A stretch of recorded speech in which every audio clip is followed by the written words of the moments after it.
안녕하세요, CD맨입니다. 데스크탑 대신 사용할 만한 60만원대 가성비 노트북을 소개하려고 합니다. 성능도 자세히 보여드릴게요. 저는 와이프한테 선물하려고 이 제품을 준비를 한번 해봤습니다. 레노버 리전 Y530 i5 스페셜 모델을 소개할 건데요. CPU가 i5 8300H가 사용됐습니다. 조금 9세대 CPU가 사용되긴 했는데 그래도 H 모델 데스크탑과 버금가는 성능의 모델이 들어가 있기 때문에 성능이 상당히 좋은 노트북이긴 해요. 이 노트북은 기본 옵션으로 구매하면은 60만원대로 구매할 수 있는 노트북입니다. 그렇지만 GTX 1050까지 들어가 있어서 게이밍 노트북이라고 불러도 돼서 게임을 하거나 문서 작업하거나 영상 편집 작업하기에도 상당히 괜찮은 모델이에요. 집에 데스크탑 업그레이드를 고민하셨다면 이 노트북으로 바꾸시고 기존에 사용하던 모니터 직접 연결해서 데스크탑처럼 사용해도 됩니다. 이 모델을 보면 후면에 넓은 통풍구가 있고요. 양쪽에 통풍구가 2개가 더 있어서 총 4개의 통풍구가 있습니다. 후면에는 USB-C 단자와 미니 DP 단자, USB 단자, HDMI, 램 포트, 전원 단자, 컨시더 락홀이 있습니다. 양쪽 부분에는 USB 단자가 있고요. 이쪽 부분에 헤드셋 단자가 있습니다. 참고로 이 노트북은 처음에 구매할 때 프리도스 상태로 구매를 할 수가 있습니다. 윈도우 운영체제를 가지고 있다면 자신이 가지고 있는 라이센스를 적용하시면 되겠고요. 만약에 없다면 처음에 구매할 때 윈도우 라이센스까지 같이 구매해서 쓰시면 되겠습니다. 화면은 15.6인치를 탑재했고요. 아주 넓은 시야각을 가지고 있습니다. 빛 반사가 없어서 눈이 아주 편하네요. 개인적으로는 빛 반사 있는 타입보다는 이렇게 빛 반사가 없는 타입을 선호하는 편입니다.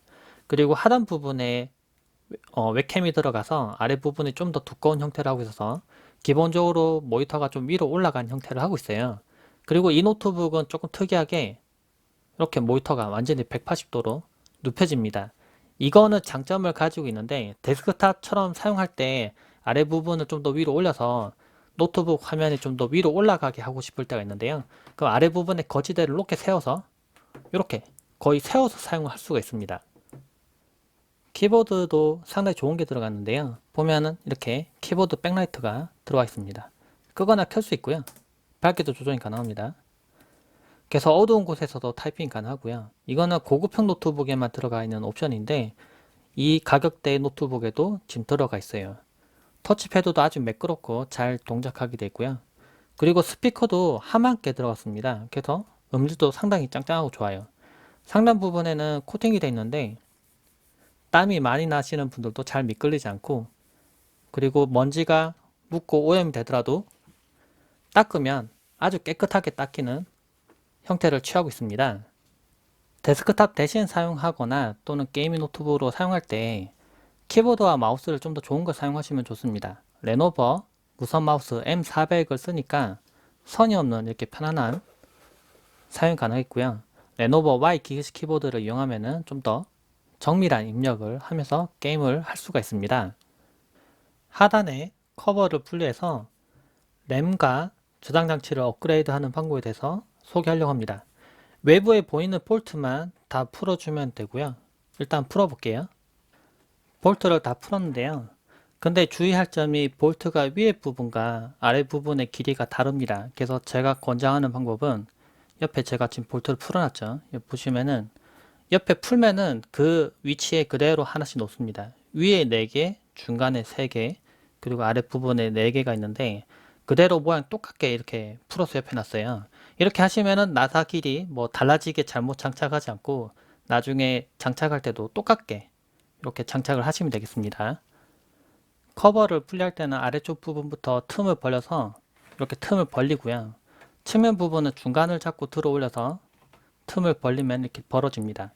아래쪽 부분만 너무 작고 위로 그냥 이렇게 들어 올리면은 중간 부분 이 부분에 금이 가거나 뭐 망가질 수 있기 때문에 조심하셔야 되고요. 이렇게 커버를 여는 것만으로도 AS가 없어지는 건 아니지만 이 커버를 여는 과정 중에 다른 부분에 손상이 생기거나 망가지면 AS가 안 되는 부분이기 때문에 그 부분은 조심을 하셔야 됩니다. 그래서 분해를 해서 직접 업그레이드 하는 게 비용을 좀 더 줄일 수 있고 좋긴 하지만은 만약 이 부분 좀 자신이 없다면 처음에 구매할 때 미리 업그레이드 하셔서 구매하시는 게 좋을 것 같습니다. 자가 업그레이드를 하시는 분들에게 필요할 듯 해서 좀 자세히 보여드릴게요. 메모리는 이 안에 들어 있습니다. 보니까 쉴드를 하기 위해서 이게 위쪽에 뭔가 커버가 덮여 있습니다. 그래서 이 부분을 드러내야지만 교체를 할 수 있도록 되어 있고요. 여기에는 M.2 형태의 SSD가 장착이 되어 있습니다.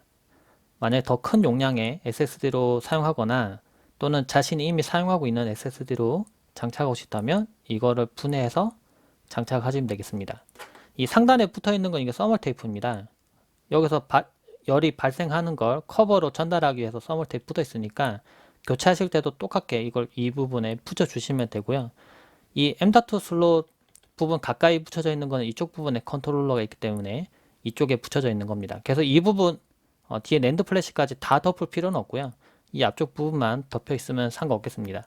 근데 사용하시는 M.2 저장 장치가 만약 컨트롤러가 뒤에 있거나 하면은 그 위치 맞춰서 장착해 주시면 되겠고요. 여기에 보면은 2.5인치의 저장 장치를 장착하는 부분이 보입니다.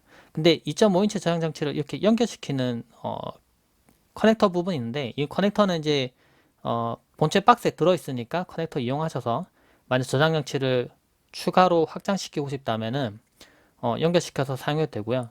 M.2와 그리고 SATA 방식의 저장 장치를 둘 다 지원하니까 뭐 선택하셔서 업그레이드 하시면 될 것 같아요. 이 부분의 커버를 분리하기가 처음에 손으로 열려면 좀 어렵습니다. 그래서 일자 드라이버를 이용해서 이쪽 부분 하면 배터리가 손상될 수 있으니까 이 윗부분에 커버 부분 아랫부분을 들어올려서 이렇게 들어올리면은 이 부분 이렇게 빠집니다. 이렇게 빠지게 되는데요. 지금 보니까 지금 메모리 한 개가 지금 장착이 됐죠. 근데 만약에 4GB 한 개 장착돼 있고 4GB를 더 추가해야 된다고 하면은 4GB 장착하시면 되겠고요. 근데 굳이 4기가 이렇게 장착하실 필요 없고 4기가 8기가 이렇게 장착하시거나 또는 8기가 이렇게 장착하셔도 상관없으니까 용량을 가능하면 뭐 가격에 맞춰서 자신이 지금 가지고 있는 메모리를 장착하시거나 저렴하게 메모리를 구해서 이렇게 업그레이드를 하시면 되겠습니다. CPU는 i5 8300H가 사용됐습니다. 4코어의 8스레드 동작하는 고성능의 CPU가 장착되어 있는데요. 시네매치 R15로 돌려봤는데요. CPU 멀티 점수는 815점이 나옵니다. 최근에 나온 6코어 CPU가 장착되어 있는 모델들과 비교해보면 CPU 점수가 1000점대 정도가 나옵니다. 그것과 비교해보면 물론 성능이 조금 낮긴 하죠. 하지만 이 노트북도 H모델, 그러니까 고성능의 GPU가 장착되어 있기 때문에 웬만한 작업, 뭐 게임을 하거나 멀티미디어 작업할 때 전혀 끊김없이 작업을 할 수가 있습니다. 그래픽카드는 엔비디아의 지포스 GTX 1050이 장착되어 있습니다. 3D마크 파이어스트라이크 기준으로 그래픽 점수를 보면 6100점 정도가 나옵니다.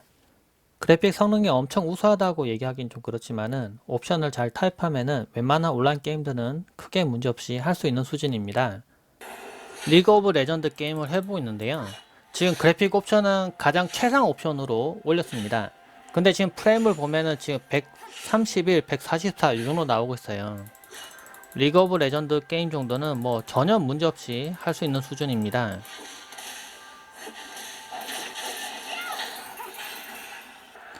피파 온라인 게임을 해보고 있는데요.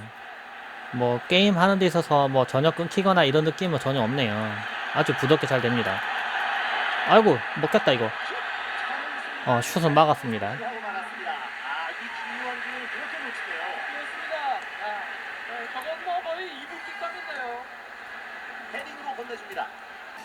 오버워치 게임을 해보고 있습니다. 그래픽 옵션은 높음으로 설정을 했고요. 프레임은 지금 70 이상이 지금 나오고 있습니다. 이 모니터가 60Hz이기 때문에 사실 너무 높은 프레임 나오는 건 큰 의미가 없긴 한데요. 그래서 지금 성능은 뭐 최대로 거의 다 잘 나오고 있다고 보시면 될 것 같아요.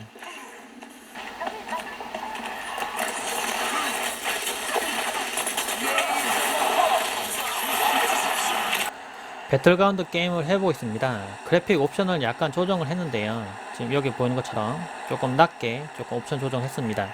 조정하니까 60프레임 정도가 나오긴 해요. 한번 뛰어서 가봅시다. 지금 사람 제일 많이 들어오는 부트캠프에 지금 떨어지고 있는데요. 오래 살아남기는 힘들 것 같긴 하지만 한번 게임 해보겠습니다. 게임 해보니까 약간 좀 끊기는 느낌이 분명 있긴 있어요. 지금 1050에서 배틀그라운드 게임 하는 거 사실 조금 무리긴 하죠. 그렇지만 게임이 이 정도 된다는 것만 보시면 될 것 같습니다.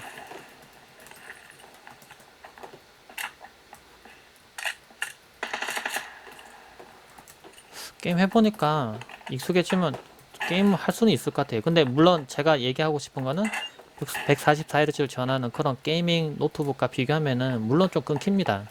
그래서 게임이 되는 수준 정도라고 보시면 될 것 같아요.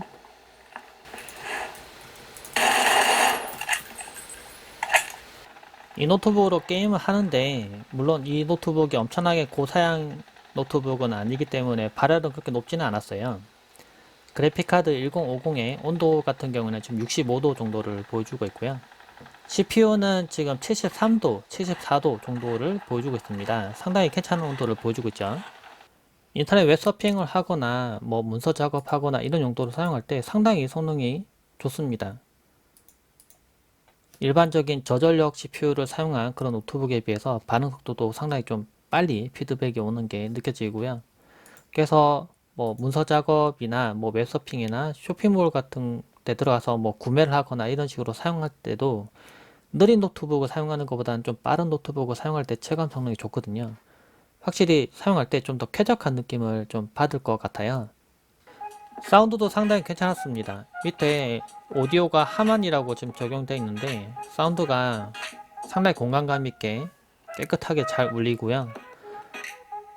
멀티미디어 용도로 많이 사용한다고 했을 때도 괜찮은 성능을 보여줄 것 같아요. 화면도 빛 반사가 없어서 아주 쨍하고 선명하게 잘 보이네요.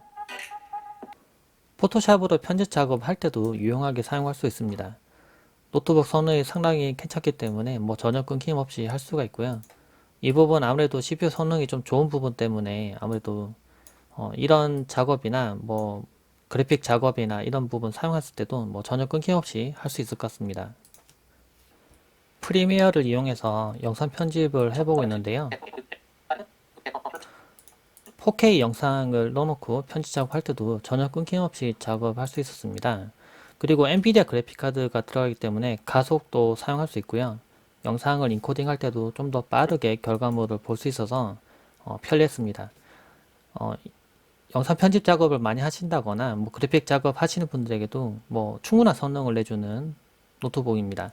조금 아쉽다면 SD 슬롯이 기본으로 내장되어 있지는 않아서 카드 리더기 등을 이용해서 뭐 연결해야 되는 거는 있지만 근데 카드 리더기 그렇게 비싸진 않으니까요. 연결시켜서 사용하시면 될 것 같아요. 이 노트북은 데스크탑 대신 사용하기 괜찮은 노트북인데요. 모니터 확장성도 상당히 좋았습니다. 후면에 있는 USB-C와 미니 DP, HDMI, 모니터 등을 이용해서 연결시키면은 모니터를 3개까지 확장이 가능해서 노트북 화면까지 합치면 총 4대의 화면을 이용할 수 있었습니다. 지금 보면 왼쪽으로 옮겨도 보이고 오른쪽 옮겨도 보이고 위로 옮겨도 지금 보이는 게 보이죠? 직접 이 노트북을 사용해 보니까 가격대에 비해서는 상당히 성능이 괜찮은 노트북이라는 걸 알 수 있었습니다. 최신 노트북을 구매하는 것도 괜찮겠지만 조금 저렴한 비용으로 괜찮은 성능의 노트북을 구매하고 싶은 분들은 영상 하단에 있는 구매 링크를 통해서 구매해 보시면 좋을 것 같습니다. 영상 참고되셨길 바랍니다. 고맙습니다.